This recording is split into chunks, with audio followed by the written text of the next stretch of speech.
Welcome to Wisdom Teachings with Dr. Amanda Love. Today's topic, embodiment. Embodiment. Seems like in some way we are all on a quest for greater embodiment. To be present in this moment, participating in the full experience of life. In spiritual circles, embodiment is a popular topic and is often referred to as being in our body, feeling the sensations, and moving our bodies with the inner rhythms of our being. It seems that the aim of the embodiment movement is the shift from living in our head or thoughts into a more visceral, connected, or integrated experience of existing.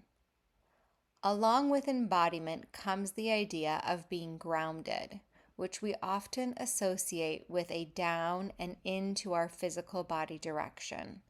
For many people, there is an experience of overwhelming activity in their day-to-day, which can feel scattering, lead to being hyper mentally focused, and an experience of being up.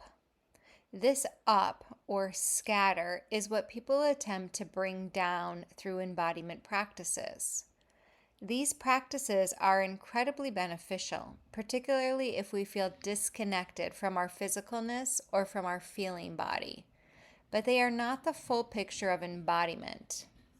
While they can greatly support us feeling more alive and engaged if we are stuck in our heads, the overarching goal of existing is not to be more in our physical body. Rather, the goal, so to speak, is to be or express more completely in and through all our bodies, of which the physical body is but one expression of who we are.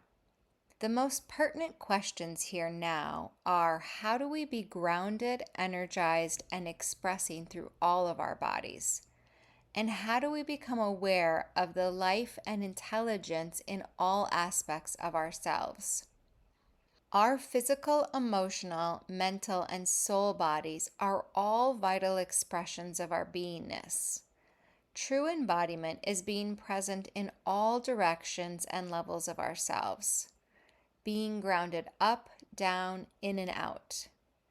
If we are too physically focused, our spiritual bodies might not be energized. If we are too spiritually focused, our physical, mental, or emotional bodies might not be energized. There can be any combination of these occurring. You might wonder how you would ground up and out, since this is not the typical direction that most people associate with the ground. As a reframe, think of ground as everywhere, and more as a state of being rather than as a dense form. Throughout the entire universe, there is ground. Ground is not just down into the earth, but it is water, it is sky, it is the infinite cosmic expanse. Ground is also not just physical, but it is the subtle and etheric. In fact, the most coherent and stable ground is pure light itself, ever present, always here, and the source of all life. If ground is everywhere, then you can experience ground in your physical body, ground in your emotions, ground in your thoughts, and ground in your soul. You might wonder what it looks like to be grounded in all of your bodies. Being grounded in your physical body means your sensory motor skills are intact and things are running smoothly with all of your physical body parts. You are also not overly tense and breath moves freely through your body. Being grounded in your emotional body means you know what you are feeling and you can feel your emotions when they are present. You don't try to think your emotions, and you are not numb to them either. Rather, emotions are present. You feel them, and the energy of them moves. Being grounded in your mental body means that you have clear, coherent, and organized thoughts. You can pay attention to detail, follow things through, and also see the larger perspective of how things fit together and impact each other. Being grounded in your soul body means you know your multifaceted, multidimensional nature. You feel connected to your heart and the hearts of others through yours. You know knowledge without needing to learn it in a book or from someone else. You regularly feel ecstatic states of bliss and rapture. Each of our bodies do have different directionality, frequency, and relative size or distance. Physical body density is slower. You can see the size of this physical body with your physical eyes, and the directionality of it is down and in. The emotional body is less dense, but still has substance or thickness to it, even in its non-physicalness. Emotions can feel heavy or light, and the direction can be up or down. The mental body is less physical as we don't directly see thoughts with our eyes like we do our physical body. The frequency of thoughts is higher than the emotions or the physical body, and the direction tends to be up. The soul body is the most subtle of our bodies. It has the fastest frequency and is the largest and most expansive of all of our bodies.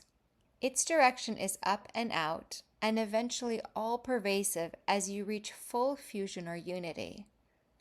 I share all of this because as you learn to ground in each of your bodies, knowing how they move and where to find them is useful. If you are constantly drawing your energy and awareness down and in, then it may be more challenging to find coherent thoughts or expansive states of unified bliss and rapture. Opposite of that, if you are always up and out, your physical or emotional body may be a bit more elusive to you. Embodiment includes all of you, in all directions and all rhythms. Sometimes you may need to find up, at other times down, sometimes in, and at other times out, until eventually you are rested in the allness of everythingness that has no direction and no distinction of bodies because it is just one unified whole. This is the ground of all being, the source from which all life sprouts forth from and returns to, the source of existence and existing. We are all already this.